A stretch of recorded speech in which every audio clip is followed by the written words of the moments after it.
Take two.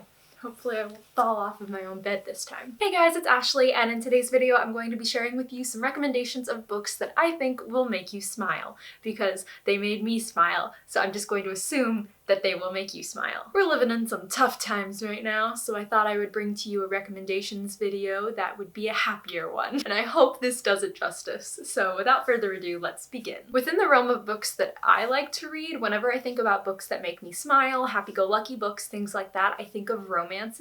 So a lot of books on this list, as in like maybe 70% of them, are going to be romances. And I know that romance is not like everybody's cup of tea, so I do have a couple of other books, including a graphic novel or two, a couple of middle grades, and a historical fiction fantasy that I can include in here that made me smile. I think the problem is that a lot of fantasy, YA fantasy, any kind of fantasy involves drama and death, and that doesn't necessarily make you smile or feel good. It makes you, fall into a different world, but it's not like a, easy, nice, smiley read. So for that reason, a lot of those books had to be pushed to the wayside a little bit. But I have a couple of them here that I think will genuinely make you smile because they made me smile. So here we go. So to kick off this list, I am going to start with the romance since it is the biggest category of this list. The first book that I want to bring to your attention, if you haven't read it yet, is Geek Arella by Ashley Poston. I read this book last year, and sometimes I honestly still think about it because it was just so adorable when I was first reading it that I flew through it in just a day. This story, if you're not familiar with it, is about this girl who is obsessed with this TV show that is sort of like Star Trek. It's the Star Trek of this world. So the show is being revamped into a movie, if I remember correctly, and the actor who plays the main character is somebody who the main character of the book hates. So she has a blog, she starts posting shit about him. So we follow it from both of their perspectives, and they end up in some way that is obviously explained in the book. He gets a hold of her phone number without knowing that it's her. They start talking. She doesn't know that it's him. It's a really cute sort of text romance going on, and they end up meeting face to face at a Comic-Con called ExcelsiorCon, which her father actually started and is a whole other thing. But anyway, it's just a super cute story. I love the stories where the main characters start talking, they hate each other, they don't know that it's them though, and they fall in love regardless. Like, enemies to lovers is just, it is just one of the best tropes of all time for me. I love it so much. So the next book is one that I recently read, and if you've watched my previous wrap-up, you will have heard of it, and that is If I'm Being Honest by Emily Wibberley and Austin Sigmund Broca. I can never remember their names, but there it is. This book was one I did not expect to read, but I really enjoyed, and it was just a really feel-good, make you smile YA romance book, and that is why I'm recommending it here. This book is about Cameron, who is a girl who has always been 110% completely honest with everybody. She tells the truth no matter what, because lying is just not a good thing. But telling the truth all the time ends up getting her into some hot water with the guy that she likes, so to make up for it, she decides to sort of tame herself, as in like reenacting the taming of the shrew, which is what they're learning about in English class, and she tries to make up for all of the mistakes and amend for her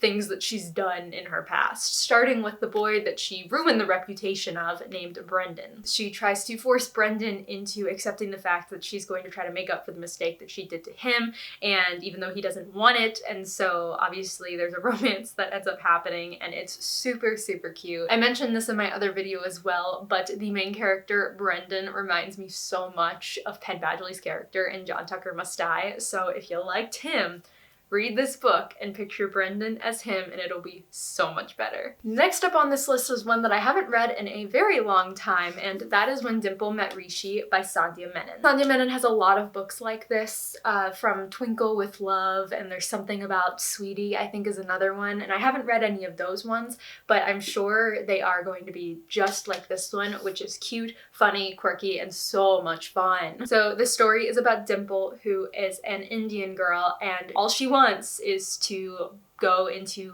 computer science and tech and to go into that realm of the world. But what she doesn't know is that her parents have actually set her up in an arranged marriage, and so she's going to this camp, I believe, over the summer for tech people, and she doesn't know that her parents have actually arranged for Rishi, who's the guy that she's being arranged to marry, to also go to this camp.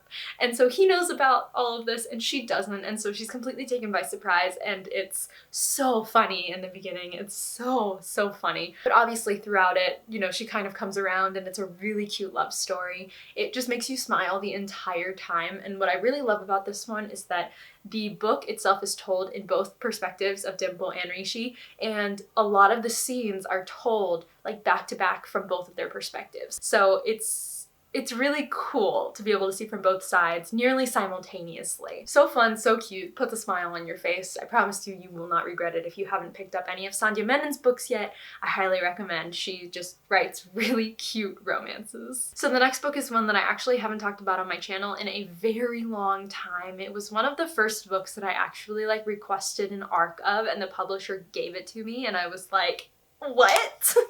So it holds a special place in my heart. I really love it because it was one of the only books that I've read with an asexual character, and also because it was just really funny. And that book is Tosh Tolstoy by Catherine Ormsby. If you haven't heard of this book, like I said, it's been a really long time since I've read it, but from what I remember at least, we follow this girl named Tosh, obviously, who actually has a like series on YouTube. So she creates a mini series on YouTube that is basically a remake of Anna Karenina, but basically the series that she creates on YouTube ends up blowing up. It gets really famous really fast. She has to deal with coming to terms with that fame and what it means when she's like nominated for different awards and things like that, and like what going into that sort of world means. But then in addition, you know, coming to terms with her sexuality and that she's asexual, and you know, it's like I said, one of the only books that I've ever picked up that has an asexual main character. So by the time you get to the end, you're just really smiling because the whole story is like a whirlwind of things happening. Everybody's come to terms with everything. Everything is better, and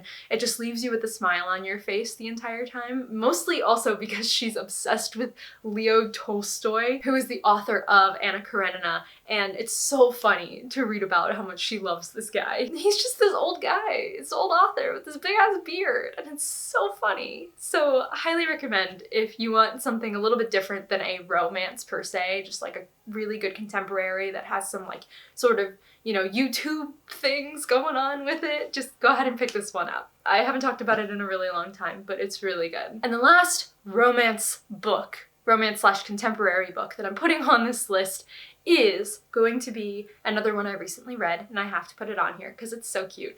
And that is Red, White, and Royal Blue by Casey McKinston.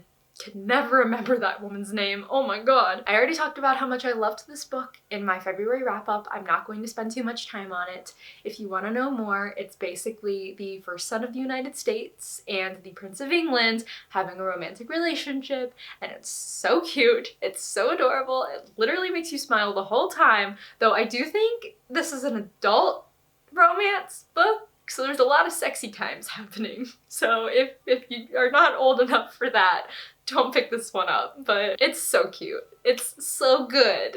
And I just, I love it. I love it. I love it. I love it. I love it. I love it. I love it. I already want to reread it so bad, but I'm forcing myself not to because I need to get to other things. It's so good though. I love it. Did I say I love it? I love it. So those are the romances that I have in this video, and I do have, like I said, a couple of other books that can make you smile a little bit if you're not too into romance. The first of which is a graphic novel, and that is Nimona by Noelle Stevenson. So to be honest, it's been a very long time since I've read this book, and do I remember what most of it is about? No, not really. What I do remember though is that the artwork is really cute, and the storyline itself is just funny and cute and really makes you smile. From what I do remember, Nimona is this character here. She is a shapeshifter, and she is like notorious for villainy and that kind of thing, and so she serves Lord Blackheart, who is this guy here, and so they both are trying to take down the good guy, which is that guy there. I do remember how it ends though, which is really what makes you smile. So if you like graphic novels and you have not read this one, I definitely recommend getting on it because I read it really quickly. Obviously it's a graphic novel, it doesn't take very long to get through, but it's really cute. The next three books that I have sort of fall into the historical fiction / fantasy realm of this sort of thing. The first of which which is The Gentleman's Guide to Vice and Virtue by Mackenzie Lee. This book was really popular when it first came out, and it's kind of dropped off the face of the earth since then, so I'm gonna bring it back around because it's cute. The story follows Monty, who comes from a very wealthy, prosperous family, and he's about to take his grand tour of Europe, which is basically just traveling around Europe for a long time because he's rich and wealthy and can do that. And he is going with his best friend Percy and his sister Felicity, and he has a crush on his best friend. So the entire time he's just making it his mission to flirt with him as much as possible to try to see where it goes. And he ends up getting his big head stuck in something that causes their grand tour of Europe to be turned into a manhunt. So it's really funny. Reading about all of the different places will kind of give you like a wanderlust feel, which is probably not the best time to be feeling that in the time that we're in now when everything is on travel restrictions and stuff like that. But it's just that kind of book that will satisfy that urge for you, so definitely recommend if you're into that. But it was just really funny, and it's cute, and it's funny, and I don't know what else to say about it. I just remember really liking it. And there is a second one that follows Felicity. I have not read that one yet, so I don't know about that, but if you do enjoy this one, you could always pick up that one if you're looking for something else to read, so there's possibilities when it comes to this book. You feel me? Next, I have a middle grade that really put a smile on my face when I first read it because it was just adorable, and it's hard not to have a middle grade that's adorable because sometimes kids are just so adorable. Let's be real. So obviously for middle grade, I could put any of the Percy Jackson books on this list, but I feel like Percy Jackson, I need to pick something else. I needed to broaden my horizons a little bit. So I went just a little tiny bit further out, not much, a little tiny bit, and I picked A Rue Sha and the End of Time by Roshni Chakshi, which is a Rick Riordan Presents book. So like I said, didn't go too far outside of my circle, but just broaden just a little bit, just enough to just have a little taste of something else, okay? Don't come after me. So this is the first book in the A Rue Sha like quartet or series, or I don't know how many books it's going to be. The third one is just about to come out. I just remember reading this and just laughing the whole time because Aru is so cute, and the whole story follows her as she's realizing that she is a reincarnation of a Pandava brother, and her father is actually like a god. She's trying to come to terms with that, but also going on this like, you know, death-defying mission like in all of the Percy Jackson books, and just reading about this little kid going through all of this is just so cute.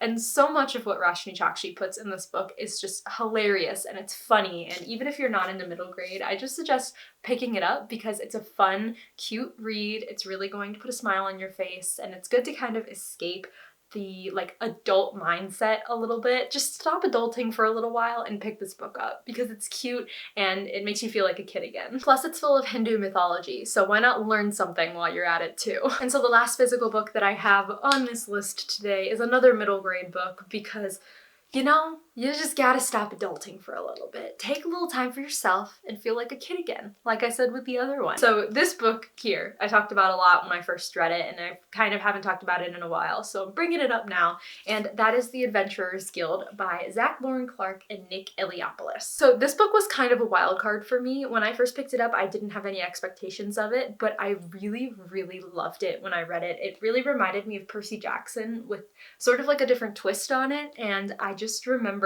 falling in love with it.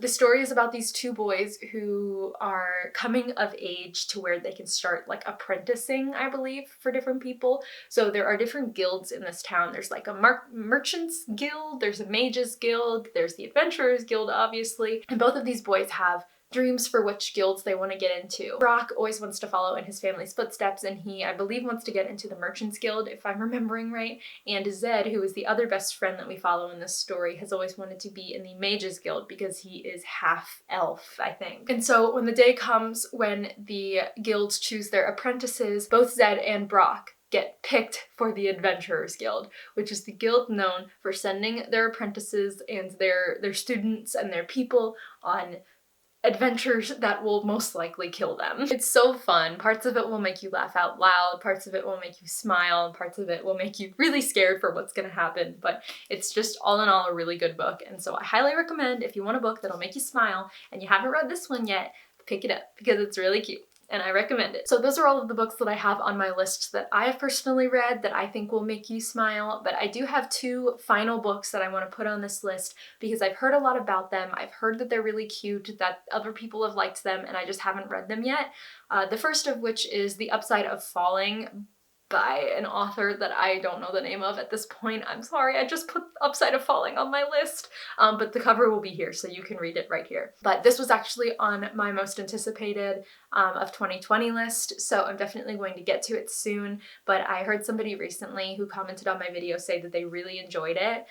It's a book that's just fake dating, and it's a romance, and it's supposed to be really cute, and they said it was really good, so I want to put this on this list because hopefully it'll make you smile, and hopefully when I finally get to it, it'll make me smile. And then the second book that I want to put on this list is a graphic novel as well, and that is Heartstopper. I haven't heard a whole lot about this book, though I do see it on like everybody's bookshelves, so I know it has to be good and it has to be cute, so I'm definitely putting it on my list to read in the future for when I really need something that will make me smile, because I just have a feeling that it's a really cute book. And so that is it. Those are all of the books that's on my list. Let me know down below if you've read any of these books and you can vouch for them like I can. And also let me know down below if you have a book that you would recommend that makes you smile, so that we can sort of gather a big list of books that will make you happy and smiley and feel all of the good things, so that we can all just feel all of that in this time right now. Because that's what we need. Honestly, that's really what we need. But I think that is going to be it. So if you're interested in following me on social media, all of my links are in the description below. Thank you guys so much for watching, and I will catch you later. Goodbye!